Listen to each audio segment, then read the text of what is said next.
Case 3 डाल के लिखना।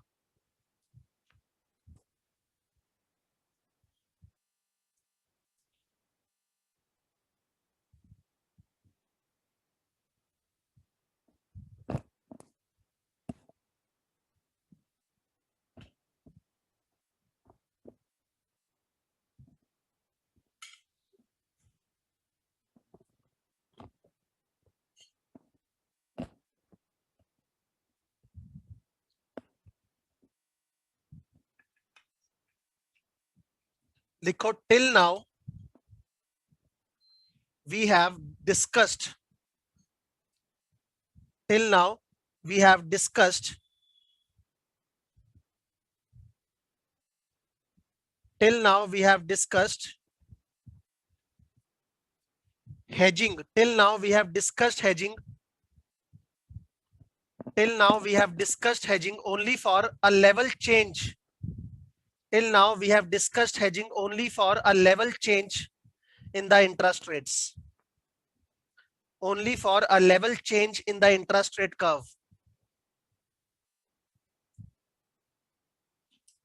What about other shapes? What about other shapes? इसको डिस्कस करते हैं। देखो, अभी हम प्रॉफिट एंड लॉस निकाल रहे हैं। अभी हम लोगों ने क्या किया, हम लोगों ने एज्यूम किया था मेरे पास एक बॉन्ड है जिसका DV01 ये है, और चेंज इन यील्ड हम लोग लेके चल रहे थे एक सिंगल, कि चेंज इन यील्ड जो भी होगा वो सब में इक्वल चेंज होगा, right. Change in yield nominal जो भी मैच्योरिटी है और चेंज इन यील्ड टिप्स जो भी मैच्योरिटी है वो इक्वल होने वाला है। रियल लाइफ में क्या होता है समझो। नाउ आपके पास रियल लाइफ में जो भी पोर्टफोलियो होगा उसमें एक single interest rate risk factor होगा या बहुत सारे रेट्स आपके फैक्टर्स होंगे, बहुत सारे रेट्स होंगे।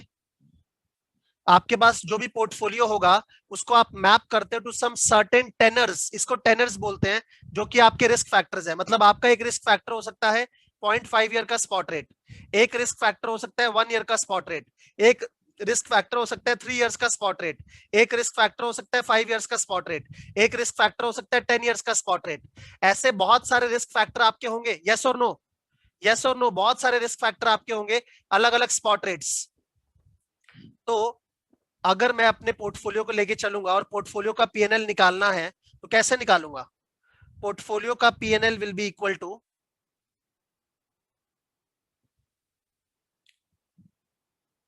DV01 into change in risk factor 1 plus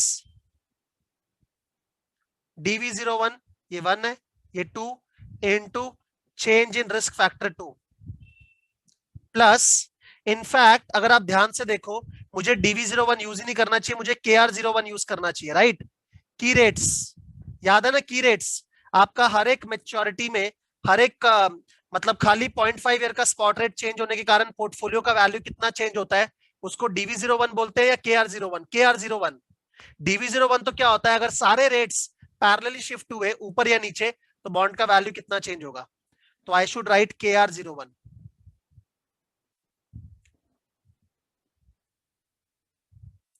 KR01 of second risk factor into change in second risk factor plus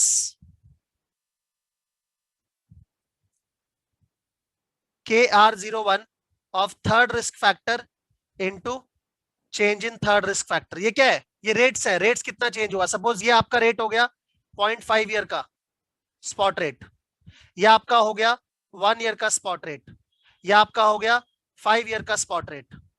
ऐसे आपके बहुत सारे रिस्क फैक्टर्स होंगे, एक पोर्टफोलियो में तो आपके बहुत सारे रिस्क फैक्टर होंगे, हंड्रेड्स ऑफ रिस्क फैक्टर्स होंगे। लिख दो इसको,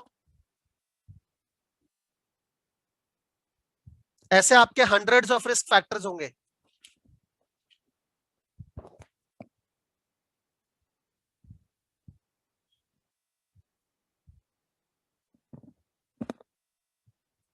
आगे लिखना,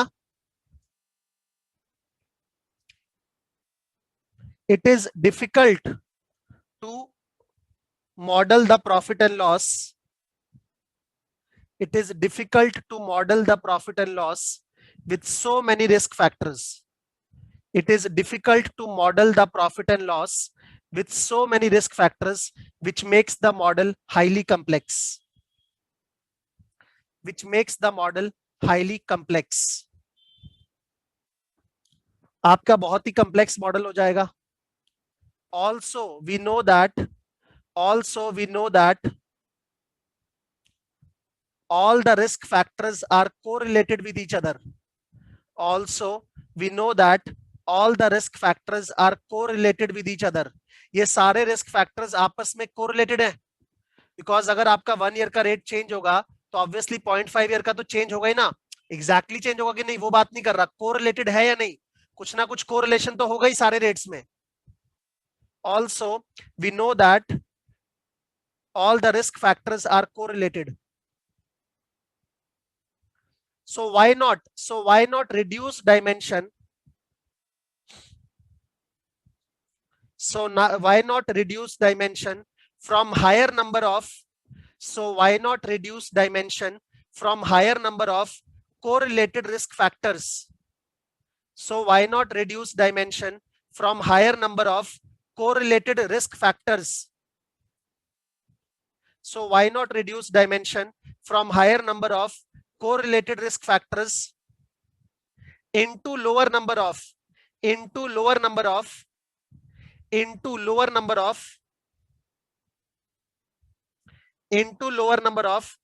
uncorrelated principal components. Into lower number of uncorrelated principal components.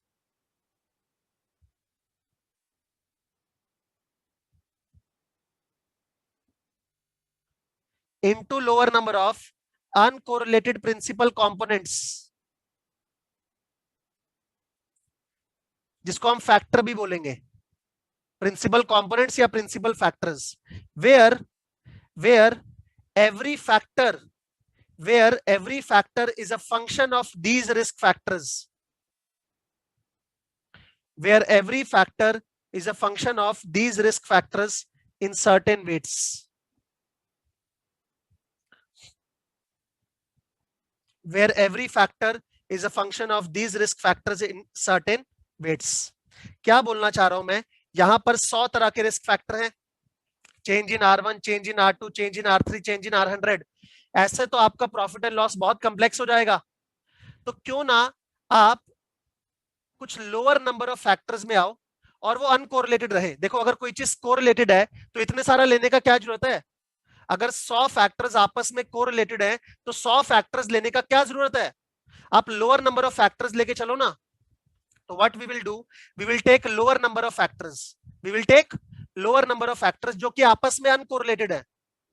And वो जो एक एक फैक्टर होगा ना, उसमें ये सारे के सारे जो फैक्टर्स थे उसका एक सर्टेन वेट रहेगा. तो अल्टीमेटली वो सारे फैक्टर्स का जूस निकाल के मैं कुछ कम नंबर ऑफ फैक्टर्स में आ रहा हूं. राइट. तो अभी हम लोग क्या कर रहे हैं यहां पर, हम लोग कर रहे हैं profit and loss is equal to, आप सोचो आपका risk factor into risk factor sensitivity. यही कर रहे हैं ना, risk factor into risk factor sensitivity. तो जब मेरे पास लोअर नंबर ऑफ फैक्टर्स होंगे तो मैं क्या बोलूंगा, PNL is equal to S1 F1 plus S2 F2 plus S3 F3. S1 क्या है, factor sensitivity with respect to factor 1. Sensitivity with respect to factor 1. क्योंकि अब तो मैं फैक्टर्स में बात कर रहा हूं, मैं तो 100 रिस्क फैक्टर्स लेके ही नहीं चल रहा, उसकी जगह मैं 3 कुछ प्रिंसिपल फैक्टर्स लेके चल रहा हूं, F1 F2 F3. तो उसी का तो सेंसिटिविटी लूंगा ना. तो sensitivity with respect to factor 1.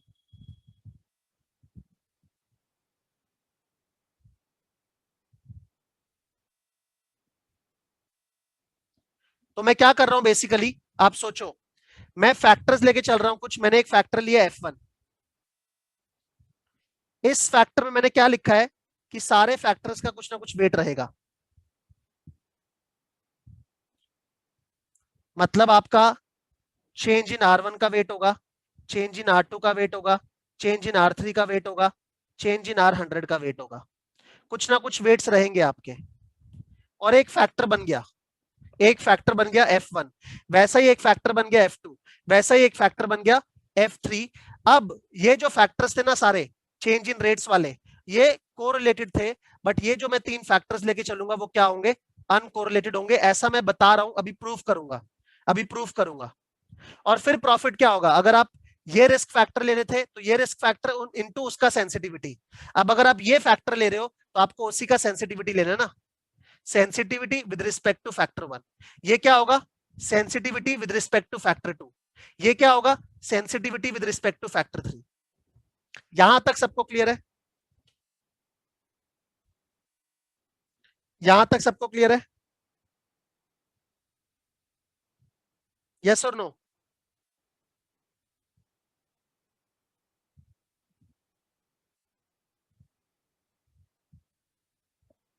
Clear है, आगे चलते हैं। तो अब लिखो आगे, why do profits or loss occur, why do profits or loss occur, why do profits or loss occur? लिखो profits or loss occur because rates change,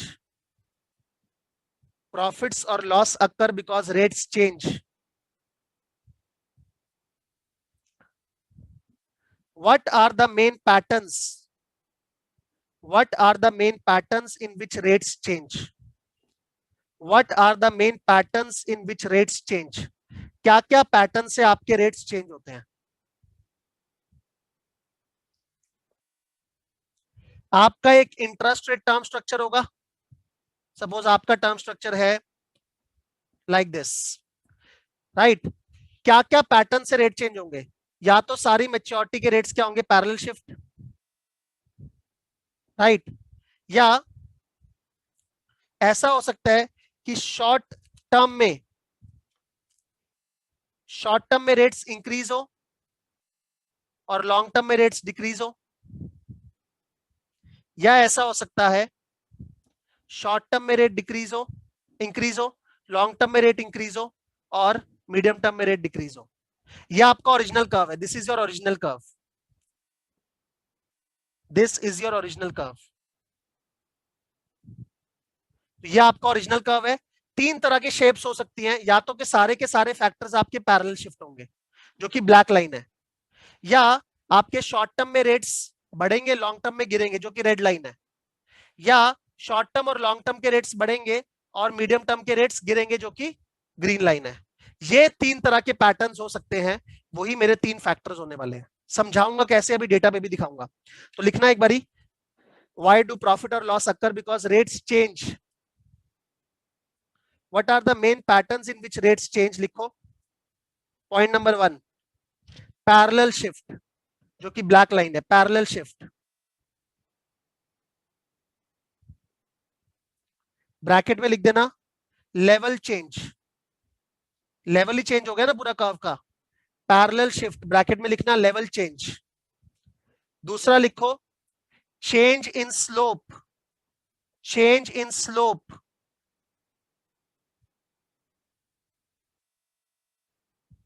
change in slope bracket में लिखना ट्विस्ट, ब्रैकेट में लिखना twist. और तीसरा लिखो change in curvature, change in curvature और bracket में लिखना butterfly, change in curvature bracket में लिखना butterfly.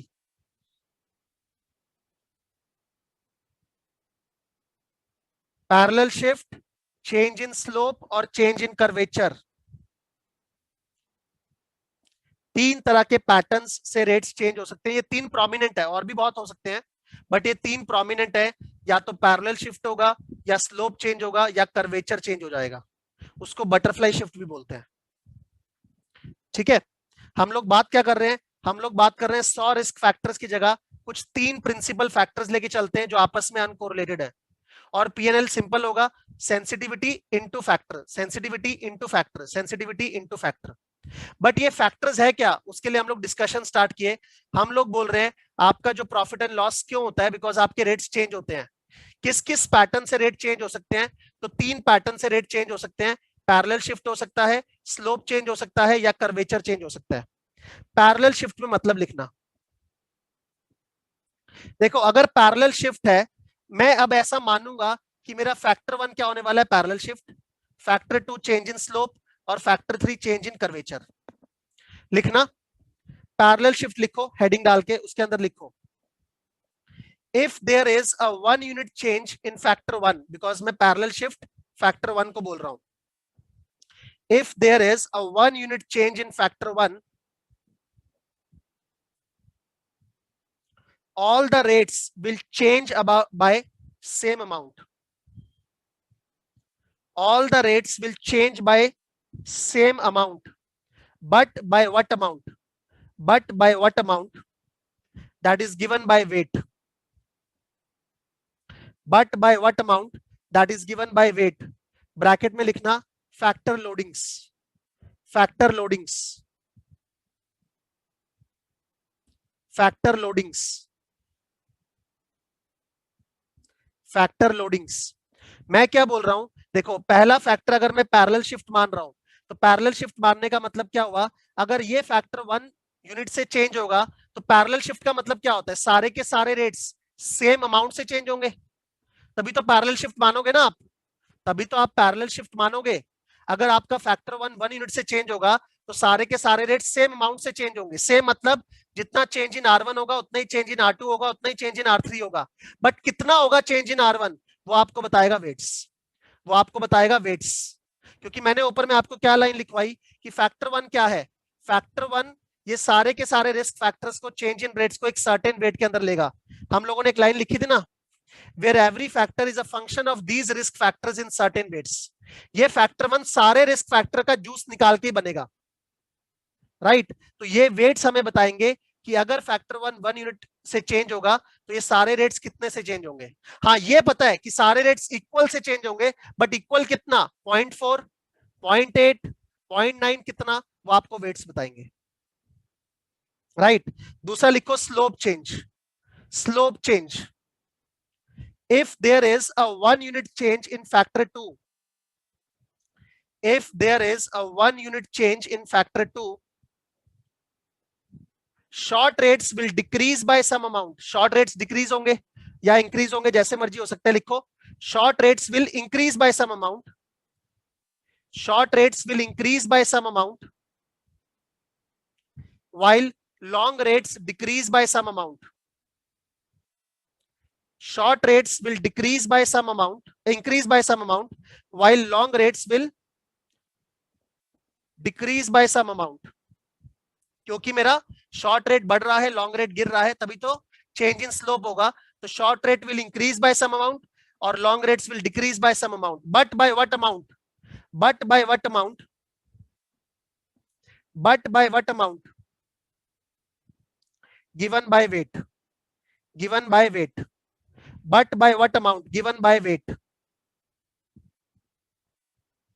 But by what amount? Given by weight.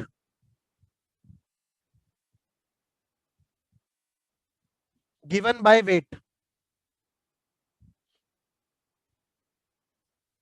आगे लिखो कर्वेचर, कर्वेचर। तो मैंने क्या बोला? फैक्टर 2 में भी आपके हर एक रिस्क फैक्टर का कुछ वेट है। चेंज इन R1 का वेट है, चेंज इन R2 का वेट है, चेंज इन R3 का वेट है, चेंज इन R4 R100 का वेट है, सबका कुछ ना कुछ वेट है।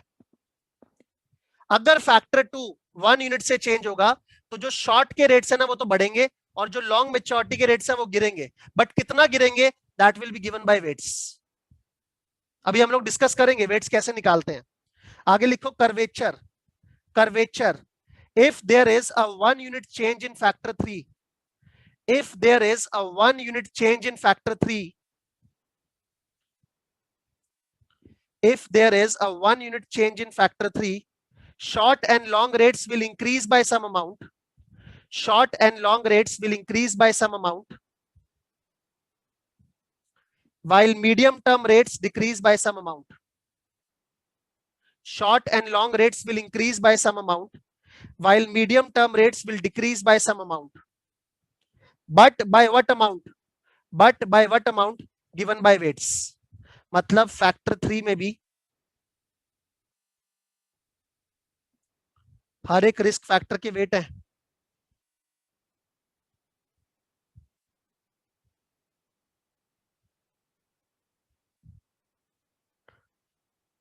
Short term rates long term rates बढ़ेंगे, मतलब R1 R100 बढ़ेंगे, बट मीडियम टर्म रेट्स गिरेंगे, तभी तो कर्व बनेगा।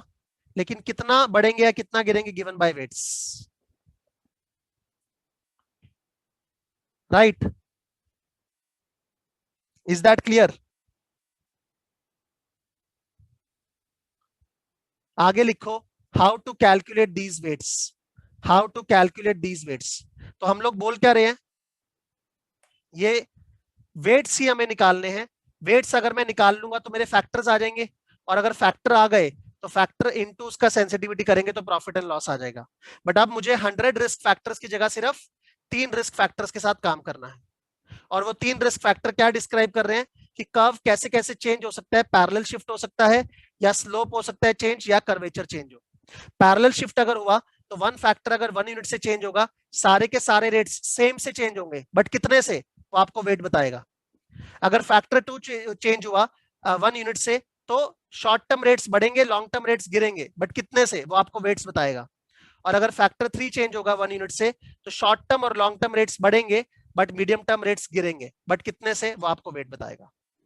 ठीक है, तो let me come to the excel first. मैं आपको एक्सेल में दिखा रहा हूं।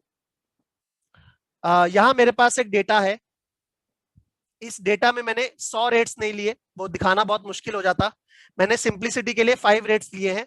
एक 0.5 ईयर का स्पॉट रेट, एक 1 ईयर का स्पॉट रेट, एक 3 इयर्स का स्पॉट रेट, एक 5 इयर्स का स्पॉट रेट, और एक 10 इयर्स का स्पॉट रेट, राइट? ऐसे 5 स्पॉट रेट्स मैंने लिए हैं। रियल लाइफ में आपके पास ऐसे 100 स्पॉट रेट्स होंगे। मेरे पास डेटा गिवन है चेंज इन स्पॉट रेट का, मतलब 4th जैन से 5th जैन में स्पॉट रेट कितना चेंज हुआ है इन बेसिस पॉइंट, तो 1.75 बेसिस पॉइंट चेंज हुआ है, राइट? 5th जैन से 6th जैन पे आपका 0.5 ईयर स्पॉट रेट कितना चेंज हुआ है। आपको पता है ना कि स्पॉट रेट्स हर रोज चेंज होते हैं, स्पॉट रेट टर्म स्ट्रक्चर हर रोज चेंज होता है। तो 0.5 ईयर का स्पॉट रेट आपका कुछ और होगा 4th जैन को, 0.5 ईयर का स्पॉट रेट 5th जैन को और कुछ होगा। तो वो चेंज कितना हुआ वो मैंने यहाँ पे निकाल लिया। स्पॉट रेट बड़ा है, ये बेसिस पॉइंट में गिवन है, 1.75 बेसिस पॉइंट बड़ा है। एक दिन में 1.75% चेंज नहीं होता, ये बेसिस पॉइंट है, राइट? ऐसे मैंने टाइम सीरीज डेटा ले लिया कि हर एक दिन 0.5 ईयर स्पॉट रेट में कितना चेंज आया है। ये मेरे 5 रिस्क फैक्टर्स है। क्या? Change in 0.5 year spot rate, change in 1 year spot rate, change in 3 year spot rate, change in 5 year spot rate, change in 10 year spot rate. जो मैंने यहाँ पे लिखा ना R1 R2 R3 R4 R5, वो यही है। 0.5 year spot rate, 1 year spot rate, 3 year spot rate, 5 year spot rate, 10 year spot rate. और इसका चेंज का डेटा मैं लेके चल रहा हूं। इसका डेटा का मैंने वेरिएंस निकाल लिया, मैंने वेरिएंस ले लिया, राइट? हर एक रिस्क फैक्टर का वेरिएंस निकाल लिया, तो मैंने टोटल वेरिएंस देखा, तो डेटा में टोटल वेरिएंस है 39.98। टोटल वेरिएंस कितना है? 39.98। अच्छा, मैं डेटा को पहले स्टैंडर्डाइज करूंगा। स्टैंडर्डाइज कैसे करते हैं? Value minus mean divide by SD. तो मैंने मीन ऊपर में निकाला हुआ है, मीन ऊपर में निकाला हुआ है। मैंने क्या किया? Value minus mean by SD करके स्टैंडर्डाइज कर लिया डेटा को। मुझे बताना स्टैंडर्ड डेटा का वेरिएंस कितना होता है? स्टैंडर्ड डेटा का वेरिएंस कितना होता है? 1। तो सबका वेरिएंस क्या होगा? 1। सबका वेरिएंस क्या होगा? 1, राइट? ऐसे आपके 5 फैक्टर्स हैं, सबका वेरिएंस आपका क्या होगा? 1। ठीक है, टोटल वेरिएंस कितना हुआ? अगर मैं स्टैंडर्डाइज डेटा में बात कर रहा हूं, टोटल वेरिएंस कितना हुआ? 5। मतलब 5 रिस्क फैक्टर्स हैं, वो मिला के 5 का वेरिएंस एक्सप्लेन कर रहे हैं। देखो, आपको मॉडल क्या करना है, आपको प्रॉफिट एंड लॉस निकालना है using this. Suppose 5 risk factors है, using this 5 risk factors. 5 risk factors में इंफॉर्मेशन क्या है? एक डेटा में इंफॉर्मेशन क्या होती है? उसकी वेरिएंस। अगर कोई पॉइंट कांस्टेंट है तो कोई इंफॉर्मेशन थोड़ा है, वो तो चेंज ही नहीं होता। एक डेटा में इंफॉर्मेशन क्या होती है? उसकी वेरिएंस। तभी तो हम लोग रिग्रेशन करते हैं। रिग्रेशन क्या करता है? वेरिएंस को एक्सप्लेन करता है, राइट? तो कहना इससे मेरे डेटा में इंफॉर्मेशन कितना है? 5 का इंफॉर्मेशन है, 5 का वेरिएंस है। मुझे क्या करना है? मुझे रिड्यूस्ड सेट ऑफ फैक्टर से, मतलब 5 की जगह 3 फैक्टर्स लेने हैं। रियल लाइफ में तो 100 की जगह 3 होंगे, यहां मैं 5 की जगह 3 दिखा रहा हूं। 5 फैक्टर से वो 3 फैक्टर्स में आना है, बट इंफॉर्मेशन लॉस नहीं होना चाहिए। जो डेटा में इंफॉर्मेशन था, क्या इंफॉर्मेशन था, 5 का वेरिएंस था, वो लॉस नहीं होना चाहिए, वेरिएंस मोटा मोटी उतना ही रहना चाहिए। एक्सप्लेन्ड। तब मेरा काम हो जाएगा, मैं मॉडल को सिंप्लीफाई कर पाऊंगा विदाउट लॉस ऑफ इंफॉर्मेशन। तो मैं क्या करूंगा, ये 5 रिस्क फैक्टर्स को 3 प्रिंसिपल फैक्टर्स में चेंज करूंगा। ये 3 प्रिंसिपल फैक्टर्स क्या है, फैक्टर 1, फैक्टर 2, फैक्टर 3। फैक्टर 1 में क्या है, ये पांचों के पांचों रिस्क फैक्टर का कुछ वेट होगा। फैक्टर 2 में भी क्या है, ये पांचों के पांचों रिस्क फैक्टर का कुछ वेट होगा। फैक्टर 3 में क्या है, ये पांचों के पांचों रिस्क फैक्टर का कुछ वेट होगा। वो वेट मुझे निकालना है। तो मैं डेटा में जा रहा हूं, मैंने क्या किया, इस डेटा से कोरिलेशन मैट्रिक्स निकाल लिया, कोरिलेशन मैट्रिक्स।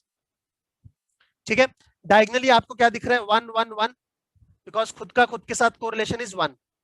अच्छा, पहले रिस्क फैक्टर का मतलब पहले चेंज का 0.5 ईयर स्पॉट रेट के चेंज का 1 ईयर स्पॉट रेट के चेंज के साथ कोरिलेशन कितना है, 0.848। उतना ही यहां पर है, ये तो सेम ही रहेगा। तो आपको दिख रहा है सारे के सारे रिस्क फैक्टर्स जो आपके 5 हैं, उनके बीच में कोरिलेशन हाई है। कोरिलेशन क्या है, हाई है। तो अगर कोरिलेशन हाई है तो 5 की जगह लोअर सेट ऑफ फैक्टर्स में आ जाओ ना, 5 की जगह लोअर सेट ऑफ फैक्टर्स में आ जाओ। अगर कोरिलेशन हाई है तो 5 की जगह लोअर सेट ऑफ फैक्टर्स में आ जाओ।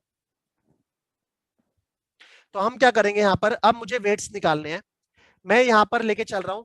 बेसिकली वेट निकालने का मतलब क्या हुआ, फैक्टर 1 में ये पांचों के पांचों का कुछ वेट होगा, R1 R2 R3 R4 R5। तो मेरे पास यहां पर आप देख सकते हैं 5 वेट्स हैं, मैं इनका कुछ मन से वैल्यू लेके चल रहा हूं, सीड वैल्यूज जिसको हम बोलते हैं। मुझे इस कंपोनेंट से, ये मेरा प्रिंसिपल कंपोनेंट 1 है, इससे क्या करना है, डेटा का वेरिएंस को एक्सप्लेन करना है। डेटा का टोटल वेरिएंस कितना था, 5।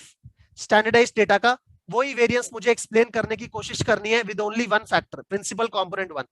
और ये 1 फैक्टर में क्या है, मैं हर एक को वेट दे रहा हूं, फर्स्ट स्पॉट रेट को, सेकंड स्पॉट रेट को, थर्ड को, फोर्थ को, फिफ्थ को, कितना कितना वेट देना है वही हम निकाल रहे हैं, वही हम निकाल रहे हैं, राइट। और मुझे क्या करना है, इस तरीके से वेट देने हैं कि मेरा वेरिएंस क्या हो, मैक्सिमम एक्सप्लेन हो विद दिस कंपोनेंट। तो आप यहां पे देख सकते हैं मैंने वेरिएंस निकाला है। मैंने आपको वार की क्लासेस में वेरिएंस निकालना सिखाया था, याद है, वार की क्लासेस में पोर्टफोलियो का वेरिएंस निकालना सिखाया था। कैसे, मैंने कहा था वेरिएंस क्या होता है, variance is equal to weights into correlation matrix into weights transpose. याद है ये वेरिएंस निकालना मैंने आपको सिखाया था, weights into matrix into weights transpose. तो यहां पर मैं क्या कर रहा हूं, let me show that, 1 second. यहां पर मैं वेरिएंस निकाल रहा हूं, कैसे, matrix multiplication, weight matrix weight transpose. Can you see, weights matrix weight transpose, यही मैं कर रहा हूं। मुझे इस वेरिएंस को मैक्सिमम एक्सप्लेन करना है बाय चेंजिंग दीज वेट्स। एक कंडीशन और होती है, वो मैथमेटिकली कंडीशन आ रही है कि आपका सम स्क्वायर ऑफ वेट्स क्या होना चाहिए, 1 होना चाहिए। सम स्क्वायर ऑफ वेट्स मतलब 0.05 square plus 0.05 square plus 0.05 square plus 0.05 square plus 0.05 square क्या होना चाहिए, 1 होना चाहिए। तो अब मैं एक बार डेटा में जा रहा हूं, सॉल्वर में जा रहा हूं,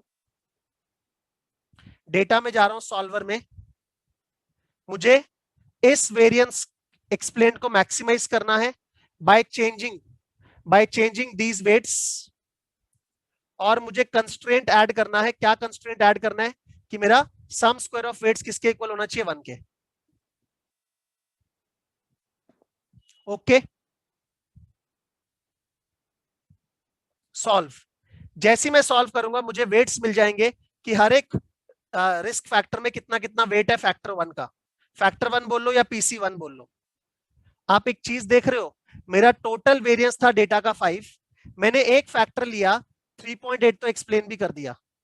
3.8 by 5 क्या होता है, मतलब पहले फैक्टर से ही आपने 76% एक्सप्लेन कर दिया। Isn't it brilliant, isn't it brilliant. मैं 5 की जगह अगर एक फैक्टर भी ले रहा हूं तो नो डाउट 100% एक्सप्लेन नहीं कर रहा। 100% एक्सप्लेन करने के लिए तो आपको सारे के सारे फैक्टर्स लेने होंगे, बट मैं लोअर सेट ऑफ फैक्टर लिया और मैंने एक फैक्टर से ही 76% एक्सप्लेन कर दिया, और वो एक फैक्टर में मैंने सबको वेट दिया। अगर आप ध्यान से वेट देखोगे, आपको सब में इक्वल वेट दिख रहा है या अनइक्वल दिख रहा है? मोटा मोटी बताना, सब रिस्क फैक्टर्स में इक्वल वेट दिख रहा है या अनइक्वल? मोटा मोटी सब में इक्वल है, 0.4 के आसपास, 0.45 के आसपास। तो यही तो मैं आपको लिखवाया। पैरेलल शिफ्ट का डायलॉग पढ़ो। पैरेलल शिफ्ट में हम लोगों ने क्या लिखा है? अगर फैक्टर 1 में 1 यूनिट चेंज हुआ तो सारे के सारे rates will change by the same amount. सारे के सारे rates will change by the same amount, but कितना अमाउंट वो आपको बताएगा वेट्स। बट सारे के सारे रेट्स ऑलमोस्ट सेम अमाउंट से चेंज होंगे। मतलब अगर 1 यूनिट से PC1 चेंज होगा तो आपका 0.5 ईयर वाला रेट भी 0.36 बेसिस पॉइंट चेंज होगा, आपका 1 ईयर वाला रेट भी 0.46 बेसिस पॉइंट चेंज होगा। उतना ही चेंज होने वाला है अगर आपका फैक्टर 1 बेसिस पॉइंट चेंज होगा तो। This is your principal component 1। कौन सा? Parallel shift. पैरेलल शिफ्ट क्यों है? बिकॉज आप वेट्स दे सकते हो, वेट्स क्या आ रहे हैं? इक्वल आ रहे हैं। मतलब अगर फैक्टर 1 यूनिट से चेंज हुआ, ये सारे के सारे रिस्क फैक्टर्स इक्वल से चेंज होंगे। कितना इक्वल से? मतलब कितना इक्वल से चेंज होंगे, ठीक है, बट कितना वो आपको गिवन है by this weights. Is that clear? Clear है सबको? यस और नो? यस। नाउ दूसरा प्रिंसिपल कंपोनेंट निकालते हैं। दूसरा प्रिंसिपल कंपोनेंट मुझे निकालना है, बट अब यहां पर मुझे इस तरीके से प्रिंसिपल कंपोनेंट को निकालना है। Let me take some seed values. मैं PC1 तो कॉपी कर लिया, PC2 की सीड वैल्यूज ले रहा हूं, वही कोरिलेशन मैट्रिक्स है। मुझे अब सेकंड प्रिंसिपल कंपोनेंट इस तरीके से निकालना है कि अगेन वो वेरिएंस को मैक्सिमम एक्सप्लेन करे, at the same time in दोनों के बीच में कोरिलेशन ना हो। यही तो आइडिया था ना, कि अगर मेरे इतने सारे कोरिलेटेड फैक्टर्स हैं, उसको कुछ lower number of uncorrelated factors में ले आओ। तो मैं क्या करूंगा? मैं इस तरीके से वेट्स निकालूंगा कि again variance explained is maximum, और जो कोवेरिएंस है फैक्टर 1 और फैक्टर 2 के बीच में वो जीरो हो जाए, वो जीरो हो जाए। तो यहां मैंने वेरिएंस का फॉर्मूला लिख दिया, weight into matrix into weight transpose. यहां मैंने सम स्क्वायर ऑफ वेट लिख दिया, जो कि मुझे इक्वल टू 1 चाहिए। और यहां मैं क्या करूंगा? मैं कोवेरिएंस निकाला हूं, weight into matrix into weight transpose, but अलग अलग वेट्स लिए क्योंकि मैं कोवेरिएंस निकाल रहा हूं। तो मुझे कोवेरिएंस को जीरो करना है दोनों कंपोनेंट्स के बीच में, और वेरिएंस को मैक्सिमम एक्सप्लेन करना है। तो मैं डेटा में जाऊंगा, सॉल्वर में जाऊंगा, आई विल टेक दिस, इसको मुझे मैक्सिमम एक्सप्लेन करना है बाय चेंजिंग दीज वेट्स। और मेरे कंस्ट्रेंट क्या क्या है? एक कंस्ट्रेंट है कि मेरा सम स्क्वायर ऑफ वेट्स क्या होना चाहिए? 1।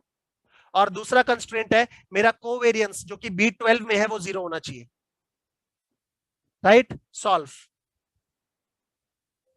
जैसे ही सॉल्व किया, ध्यान से देखो, शॉर्ट टर्म के वेट्स हायर है, लॉन्ग टर्म के वेट्स लोअर है, और नेगेटिव भी है। मतलब अगर आपका फैक्टर 2 1 यूनिट चेंज होगा तो शॉर्ट टर्म में रेट्स बढ़ेंगे, शॉर्ट टर्म में रेट्स बढ़ेंगे और लॉन्ग टर्म में रेट्स गिरेंगे। Can you see? Short term में रेट्स बढ़ेंगे और लॉन्ग टर्म में रेट्स गिरेंगे। इसीलिए मैंने बोला कि इसको हम लोग फैक्टर 2 को क्या बोलेंगे? Change in slope. पहले मैंने आपको बताया, आपको तब यकीन नहीं हुआ होगा कि इसको चेंज इन स्लोप क्यों बोल रहे हैं, बट मैंने अब आपको यहाँ पे दिखा दिया चेंज इन स्लोप इसलिए बोल रहे हैं बिकॉज अगर फैक्टर 2 1 यूनिट से चेंज होगा तो शॉर्ट टर्म रेट्स बढ़ेंगे इतने इतने से, और लॉन्ग टर्म रेट्स गिरेंगे इतने इतने से। राइट? वापिस से जाते हैं PCA3 में। अब मैं क्या करूंगा? मैं तीसरे प्रिंसिपल कंपोनेंट की सीड वैल्यूज ले रहा हूं। अब मुझे इस तरीके से वेट निकालने हैं। Again variance explain is maximum, sum square of weights equal to 1। Right? और आपका कोवेरिएंस फर्स्ट का थर्ड के साथ और सेकंड का थर्ड के साथ दोनों क्या होने चाहिए? 0। राइट? बिकॉज तीनों प्रिंसिपल कंपोनेंट्स अनकोरिलेटेड है, तो पहले का तीसरे के साथ, दूसरे का तीसरे के साथ, सबके बीच में क्या होना चाहिए? कोवेरिएंस 0। तो मैं डेटा में गया, सॉल्वर में गया, मुझे इस वेरिएंस को मैक्सिमाइज करना है बाय चेंजिंग दीज वेट्स। और मेरे कंस्ट्रेंट क्या क्या है? सम स्क्वायर ऑफ वेट जो कि B12 में वो 1 होना चाहिए, और covariance between second and third factor और फर्स्ट एंड थर्ड फैक्टर क्या होना चाहिए? 0। फर्स्ट एंड सेकंड फैक्टर में तो हमने कोवेरिएंस 0 कर ही दिया था पिछले केस में। राइट? सॉल्व। जैसे ही मैं सॉल्व करूंगा वेट्स आ गए, वेट्स को ध्यान से देखो, शॉर्ट टर्म में पॉजिटिव है, लॉन्ग टर्म में पॉजिटिव है, मीडियम टर्म में नेगेटिव है। इसका मतलब ये फैक्टर है आपका कर्वेचर, कि शॉर्ट टर्म में और लॉन्ग टर्म में रेट्स बढ़ेंगे और मीडियम टर्म में रेट्स गिरेंगे। मैं इनको साथ में अगर प्लॉट कर रहा हूं तो आपको दिख रहा है ये आपका लेवल चेंज है जो मेरा ब्लैक कर्व था, ये मेरा स्लोप चेंज है जो कि मेरा रेड कर्व था, और ये मेरा कर्वेचर चेंज है जो कि मेरा ग्रीन कर्व था। तो हम लोग 5 या 100 रिस्क फैक्टर रियल लाइफ में जो होंगे उससे कुछ प्रिंसिपल कंपोनेंट्स निकाल सकते हैं जो डेटा का इंफॉर्मेशन भी लूज नहीं करेंगे, एट द सेम टाइम आपस में कोरिलेटेड भी नहीं होंगे, एट द सेम टाइम वो डेटा के जो टर्म स्ट्रक्चर के बिहेवियर है उसको कैप्चर कर लेंगे। टोटल वेरियंस देखें, 3.8 इसने एक्सप्लेन किया, 0.93 इसने एक्सप्लेन किया, और 0.20 इसने एक्सप्लेन किया। टोटल कितना एक्सप्लेन हो गया? 3.81 प्लस 0.93 प्लस दिस 5 में से 4.95 तो एक्सप्लेन हो ही गया, 5 में से 4.95 तो एक्सप्लेन हो ही गया, और क्या चाहिए? राइट। इसी तरह अगर आप 100 रिस्क फैक्टर लेंगे तो आप देखेंगे 3 फैक्टर में से ही आपका अच्छा खासा परसेंटेज एक्सप्लेन हो जाएगा। तो 99% इंफॉर्मेशन आपका एक्सप्लेन हो रहा है with only 3 factors, and the factors are logical also. हम लोग पार्ट 1 में पढ़ा करते थे कि टर्म स्ट्रक्चर कैसे कैसे चेंज होता है। Is that clear? राइट। ये जो हमने अभी वेट्स निकाले हैं ना, ये जो हमने अभी वेट्स निकाले हैं इसको बोलते हैं वेट्स को आइगन वेक्टर्स। क्या बोलते हैं? Eigen vectors.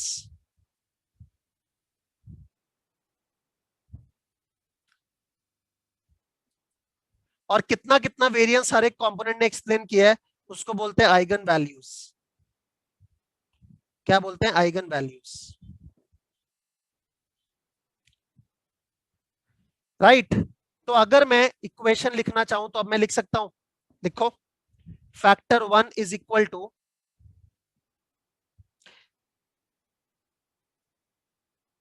आपके 5 रिस्क फैक्टर, राइट। तो चेंज इन R1, पहले फैक्टर में फर्स्ट रेट का क्या वेट है, तो वेट 1 1 बोल रहा हूं। 1 1 मतलब फर्स्ट फैक्टर में पहले चेंज इन रेट का क्या वेट है।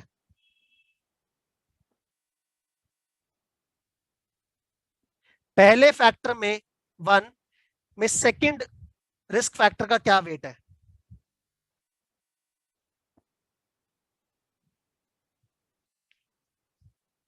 ऐसे लिखेंगे।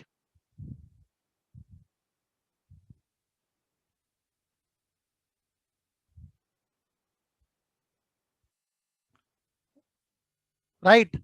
यहां 1 1 1 का मतलब है पहले फैक्टर में पहले रेट का चेंज इन रेट का क्या वेट है, तो फैक्टर 2 भी कर दो। सेकेंड फैक्टर में फर्स्ट चेंज इन रेट का क्या वेट है।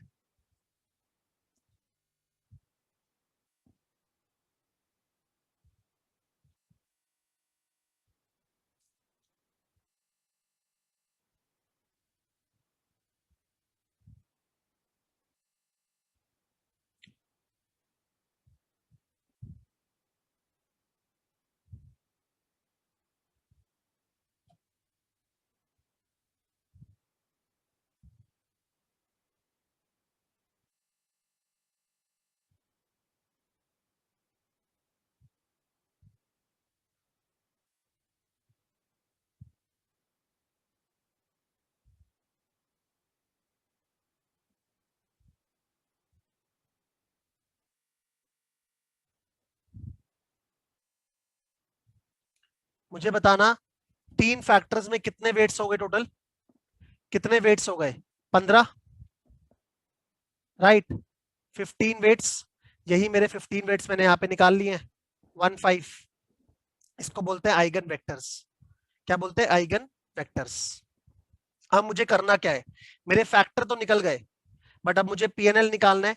पीएनएल के लिए मुझे क्या करना है? Factors into factor sensitivity, factors into factor sensitivity. तो फैक्टर सेंसिटिविटी निकाल देते हैं जल्दी से। तो फर्स्ट फैक्टर का सेंसिटिविटी मैं डिनोट कर रहा था बाय S1।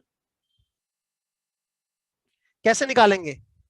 वेट तो कांस्टेंट है, into sensitivity of change in R1 plus sensitivity of change in R2 plus weight sensitivity with respect to change in R3 plus sensitivity with respect to change in R4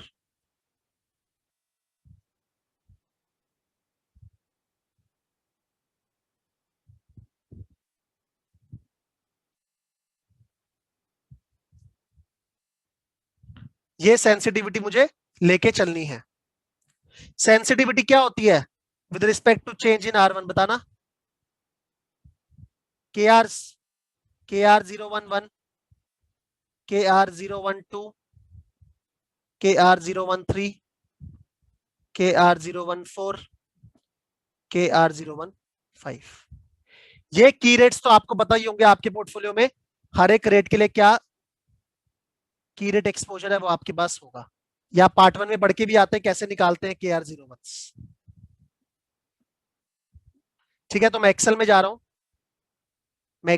हूं, यहां पे मेरे पास क्या है 5 rates थे, 0.5 year का, 1 year का, 3 year का, 5 ईयर का, 10 ईयर का स्पॉट रेट का चेंज। 5 रिस्क फैक्टर्स हैं, मैं उनसे 3 फैक्टर्स में आ रहा हूं, 3 प्रिंसिपल कंपोनेंट्स में आ रहा हूं। मेरे पास KR01 गिवन है सबके, या आपके पास इंफॉर्मेशन आया होगा आपके पोर्टफोलियो से। अब ये मैंने कॉपी कर लिए पीछे से, ये सारे मैंने कॉपी कर लिए, ये मेरे वेट्स हैं। मुझे दो चीजें निकालनी है, फैक्टर सेंसिटिविटी और फैक्टर का वैल्यू, दोनों को मल्टीप्लाई करेंगे तो क्या आ जाएगा प्रॉफिट। सेंसिटिविटी निकालने के लिए क्या करना है, weight into KR01, weight into KR01, तो आपको सिंपल वेट्स को मल्टीप्लाई करना है KR01 से। तो ये वेट है, ये KR01 है, दोनों को मैंने सम प्रोडक्ट किया तो मेरा फर्स्ट फैक्टर का सेंसिटिविटी आ गया। सेकंड फैक्टर का सेंसिटिविटी, ये वेट्स हैं, ये KR01 है, ये वेट्स हैं, ये KR01 है, तो तीनों फैक्टर का सेंसिटिविटी मेरा आ गया। ठीक है, और मुझे क्या करना है, मुझे फैक्टर्स की वैल्यू निकालनी है, क्योंकि करना क्या है सेंसिटिविटी इनटू फैक्टर, फैक्टर की वैल्यू क्या है weights into change in R, weights into change in R, change in R आपका क्या था डेटा, राइट। तो मैंने यहां पे क्या किया है, मेरे पास वेट्स हैं फैक्टर 1 के लिए, वेट्स हैं और डेटा मेरे पास यहां पर है ही, तो PNL D4 to D8, PNL D4 sorry PNL D4 to D8 and data C13 to G13, C13 to G13, ये मेरा पहला दिन का टाइम सीरीज का डेटा है। दोनों को मैट्रिक्स मल्टीप्लाई किया, मतलब हो क्या रहा है weight into change in are, weight into change in are, weight into change in are and so on. ऐसे करके मेरा क्या आ गया फैक्टर 1 आ गया, फैक्टर 1। फिर मैंने वापस से फैक्टर 2 के weights into change in R किया है, तो क्या आ गया मेरा फैक्टर 2 का वैल्यू आ गया, फैक्टर 2 का वैल्यू। सिमिलरली मेरा फैक्टर 3 का वैल्यू आ गया weights into change in R, जो कि मेरा डेटा था। ठीक है, ये एक्सेल शीट में डाल दूंगा ड्राइव में, आप देख लेना। और उसके बाद मैंने निकाला है प्रॉफिट या loss. Profit and loss simply क्या है सम प्रोडक्ट, फैक्टर सेंसिटिविटीज को फैक्टर से मल्टीप्लाई करेंगे, यही किया ना हमने यहाँ पर, S1 into F1, S2 into F2, S3 into F3, वही हम यहाँ पे कर रहे हैं। तो मेरा क्या आ गया PNL आ गया बहुत सारा, इसमें अगर मेरे को एक सर्टेन परसेंटाइल कट करना है 95%, तो मैं वो भी कट कर सकता हूं, मेरे पास प्रॉफिट एंड लॉस का डिस्ट्रीब्यूशन आ गया। तो देखो मैंने 100 फैक्टर्स की जगह या यहाँ पर 5 फैक्टर्स की जगह वो सेम प्रॉफिट या लॉस निकाल लिया with 3 factors. That is the beauty of PCA। PCA को हम लोग डायमेंशन रिडक्शन टेक्निक बोलते हैं, क्योंकि हम 5 फैक्टर्स की जगह 3 में आ रहे हैं, रियल लाइफ में 100 फैक्टर्स की जगह 3 में आएंगे, तो आप डायमेंशंस को रिड्यूस कर रहे हो, मॉडल को पार्सिमोनियस बना रहे हो। इज दैट क्लियर, यस और नो? एक क्वेश्चन करते हैं जल्दी से, एक क्वेश्चन करते हैं, लिखो। देखो यहां पर मैं ये शेयर करने वाला हूं notes. A trader believes that 5-year swap rate is far too high relative to the 2 and 10-year swap rates. She decides to receive 5-year and pay in 10 and 2 year. तो वो रिसीव कर रही है 5-year, तो 5-year bond पे क्या हो गए लॉन्ग,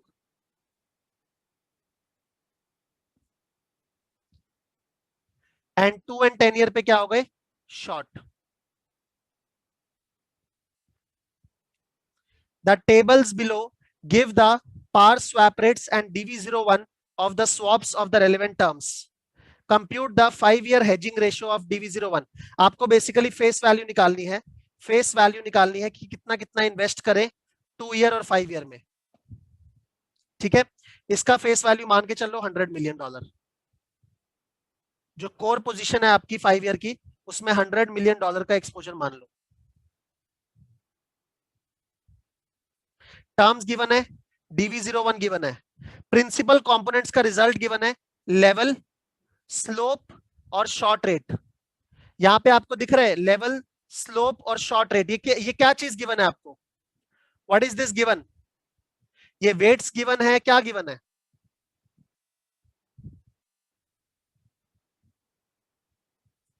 लेवल, स्लोप और शॉर्ट रेट। कर्वेचर को ये लोग शॉर्ट रेट भी बोलते हैं।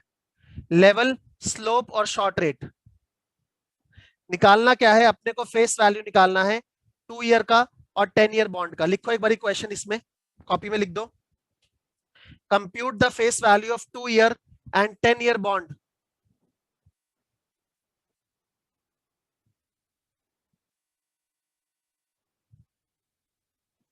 Compute the face value of 2-year and 10-year bond,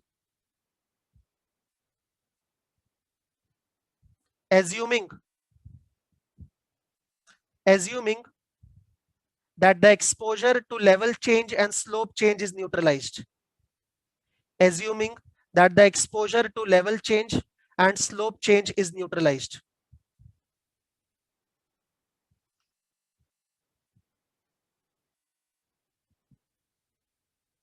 देखो अभी तक हम लोग क्या कर रहे थे? अभी तक हम लोग सिर्फ लेवल को न्यूट्रलाइज कर रहे थे, बिकॉज हम लोग DV01 यूज कर रहे थे, तो पैरेलल शिफ्ट के लिए अपने आप को न्यूट्रलाइज कर रहे थे, मतलब सिर्फ लेवल को जीरो कर रहे थे। ये क्या है? सेंसिटिविटी। ये सेंसिटिविटी को जीरो कर रहे थे। अब इन्होंने बोला है आपको स्लोप को भी जीरो करना है और आपको कर्वेचर को भी जीरो करना है। मैंने क्या लिखवाया है? लेवल और स्लोप को जीरो करना है। रियल लाइफ में अगर आपको ट्रूली अपने आप को हेज करना है तो सिर्फ पैरेलल रेट से अपने आप को हेज नहीं करोगे, आप स्लोप से भी अपने आप को हेज करोगे, आप कर्वेचर चेंज से भी अपने आप को हेज करोगे। तो रियल लाइफ में ये तीनों फैक्टर सेंसिटिविटीज, मतलब आप इस तरीके से एक्सपोजर लोगे कि ये तीनों फैक्टर सेंसिटिविटीज क्या हो जाए? जीरो हो जाए। अभी तक जो हमने पढ़ा है उसमें हम सिर्फ एक तरह से लेवल शिफ्ट को क्या कर रहे थे? जीरो कर रहे थे। ठीक है, लिख देना एक बारी। till now we have been till now we have been till now we have been hedging ourselves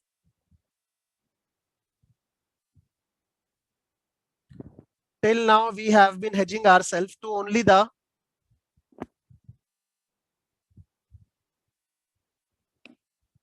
level change in term structure.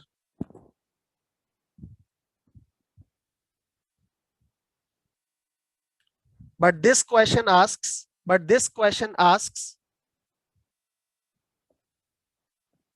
to hedge ourselves.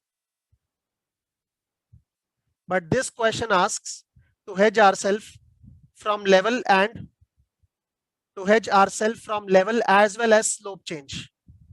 From level as well as slope change. From level as well as slope change. In real life, in fact, we hedge ourselves. In real life, in fact, we hedge ourselves to level, slope as well as curvature. We hedge ourselves to level, slope as well as curvature.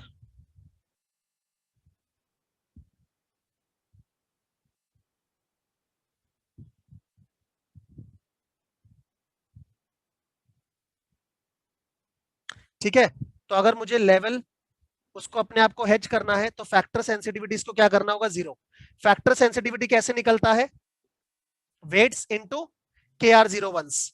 KR01 आपके given है, KR01 आपके given है इस question में, KR01 आपकी given है, right? KR01 are given और आपको वेट्स गिवन है। तो सॉल्व कर देते हैं, करो। देखो आपके पोर्टफोलियो में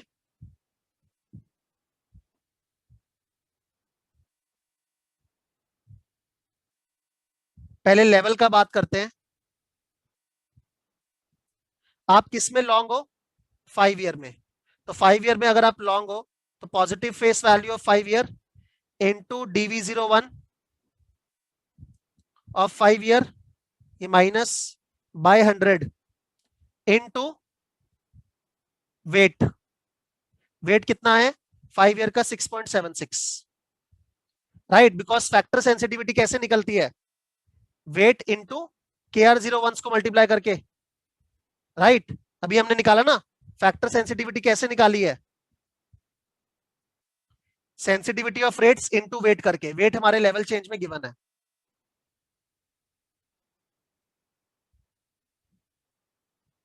ठीक है, और आपका जो शॉर्ट पोजीशन है उसमें minus face value of 2 year bond into minus DV012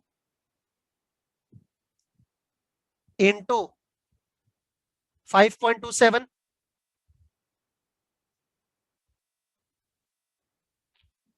minus, क्योंकि आप शॉर्ट हो, face value of 10 into minus DV01 of 10 by 100 into 6 point, sorry 10 है ना, 6.46। ये आपका लेवल के लिए हो गया। स्लोप के लिए करना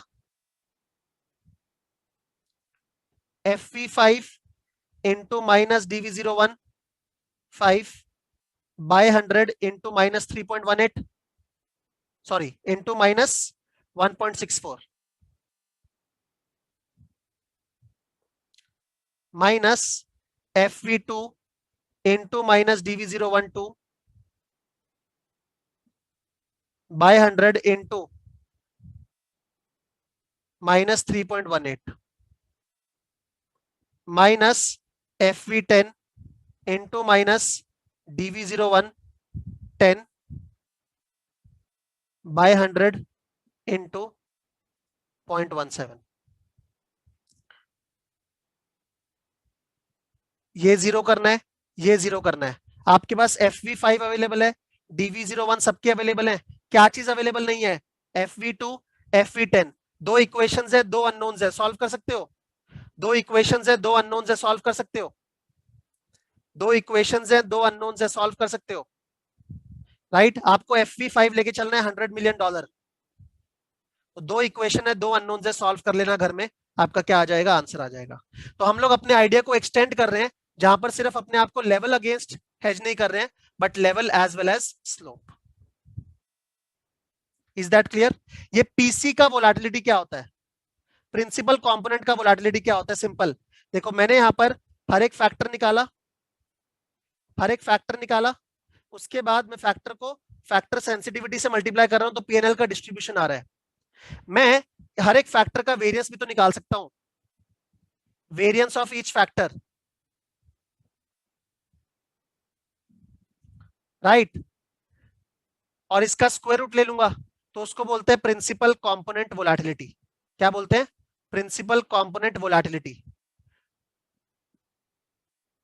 इसका यूज क्या है? इसका यूज ये है, यहां पे तो क्या कर रहा हूं मैं, डिस्ट्रीब्यूशन ले रहा हूं, और डिस्ट्रीब्यूशन में से एक पॉइंट कट करके वार निकालूंगा। मैं पैरामीट्रिक वार भी तो निकाल सकता हूं। पैरामीट्रिक वार कैसे निकालूंगा? मैं पैरामीट्रिक वार भी तो निकाल सकता हूं। कैसे? लेट मी शो, मैंने यहां पे किया हुआ है पैरामीट्रिक वार। पैरामीट्रिक वार के लिए मैं क्या करूंगा, फैक्टर सेंसिटिविटीज को सीधा वेरियंस से मल्टीप्लाई कर दूंगा। हर एक फैक्टर का वेरियंस निकाल लिया, हर एक फैक्टर का वेरियंस निकाल लिया, हर एक फैक्टर का वेरियंस निकाल लिया। राइट, सीधा सेंसिटिविटी को sensitivity square into variance plus sensitivity square into variance plus sensitivity square into variance, और उसका स्क्वायर रूट ले लूंगा। तो उस केस में क्या आ जाएगा? वर्स्ट केस कितना मूवमेंट हो सकता है आपके पोर्टफोलियो में? अगर वार निकालना है तो इंटू मैंने नॉर्म एस इनवर्स 5% भी कर दिया, इंटू जेड भी कर दिया। ये दिया नहीं हुआ ऑथर ने, तो मैं इतना डिग नहीं कर रहा उसमें, बट मैं सिंपल बोलना क्या चाह रहा हूं, मैं सिंपल ये बोलना चाह रहा हूं कि आपको अपने पोर्टफोलियो का वेरियंस निकालना है।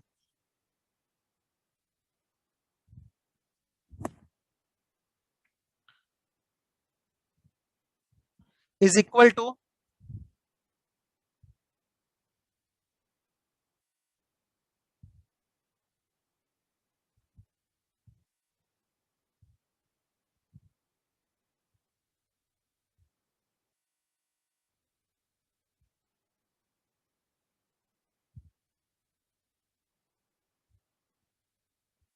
यही करेंगे, राइट। वेरिएंस ऑफ F1 निकाल लो, वेरिएंस ऑफ F2 निकाल लो, वेरिएंस ऑफ F3 निकाल लो, पोर्टफोलियो का वेरिएंस आ जाएगा, और वेरिएंस इनटू जेड कर दूंगा, मतलब वेरिएंस का स्क्वायर रूट लेके इनटू जेड कर दूंगा, तो क्या आ जाएगा वार। तो पीसी का वोलेटिलिटी क्या है, इसका फैक्टर 1 का एचडी, फैक्टर 2 का एचडी, फैक्टर 3 का एचडी।